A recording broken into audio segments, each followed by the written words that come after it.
It's because Chef Devan Rajkumar is in the house. We love when you come to visit us, especially when you come bearing lessons. Yes, I always love lessons, and I always love quizzing you. Yes. So today will be no different. And I always fail, guys. So help me out here if you can. Today we're talking about rice. You sometimes get them wrong. Like you got something right last year, I remember. Did I? Yeah. Last year? So, we're talking about rice today. Rice is a beautiful thing. Yes, half the world eats rice. I was reading up on this. About 3 billion people. I know you mentioned you grew up on rice. Every day. As a Guyanese kid, I grew up with rice. Rice was our carb. That was our go-to. This was the main thing. So I want to talk about different ways, different styles of rice, rather, and how to cook them. Okay. The first one I want to start with is one that you may not be familiar with. It's called bomba. Okay. And bomba is a shorter grain rice, as you can see. It's much shorter and fatter, which means that it'll cook a little bit faster. Right. But do you know what this rice is commonly used for? No, that's not the rice you use for risotto, right? Risotto? No, that would be arborio. That's what I thought. And that's a longer grain, shorter rice. So I don't know. Longer grain, I'm not fatter sure. rice. That's paella. Paella. So this would be your traditional rice that you're going to want to use for paella. That makes sense. I get asked this question a lot. Okay. How to cook brown rice and wild rice. Yeah. Brown rice, because the hull is not removed from it, it takes a little bit longer to cook, but use the same ratio you would with basmati. If your basmati calls for 1 cup of rice to 1.5 cups of water, use the same ratio, just don't take the lid off as fast. Okay. Leave the lid on for another 20 minutes. And let it continue steaming. Okay. Wild rice is a bit aggressive. You're going to use...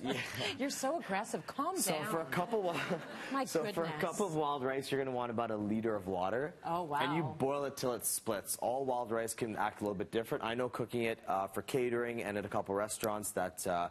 sometimes it's a bit different. Okay. It could be anywhere from like 30 to 50 minutes, depending on the batch. I guess in catering, we're cooking bigger batches. For sure. If you're doing a cup at home, then it shouldn't take too long. Now, are you checking in constantly, or do you have a tried, true, and tested way to make your rice? I'm really glad you brought that up. With arborio and bomba, you're adding water as you go. And that leads me to another important thing, too, which is the basmati, which is next. Basmati, you need to drain and rinse. You want to soak it in water for 30 minutes so it blooms. And then you notice when you go to eat Indian food, the rice is separated. It's not connected.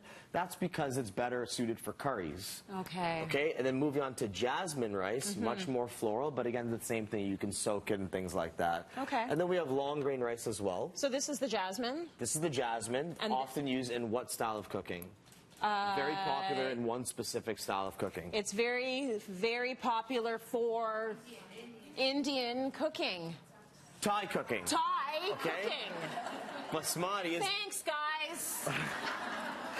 Really had my back there. Basmati is going to be used in the Indian cooking. And then we have a long grain white rice here, too. Yeah. So all of these rices cook a little bit differently. Some of them you want to wash the starch off. Yeah. Some of them you don't. And that leads me back to the bomba and the arborio. Okay. The key thing with risotto is that it's creamy. Paella is creamy. It's kind of more dense, right? Yeah. So if you don't want to wash the starch off that, when you're making risotto and you're adding your water and your stock and you're constantly stirring, you're in fact trying to coerce the starch out of that rice to make it super creamy. They're a little high maintenance, huh?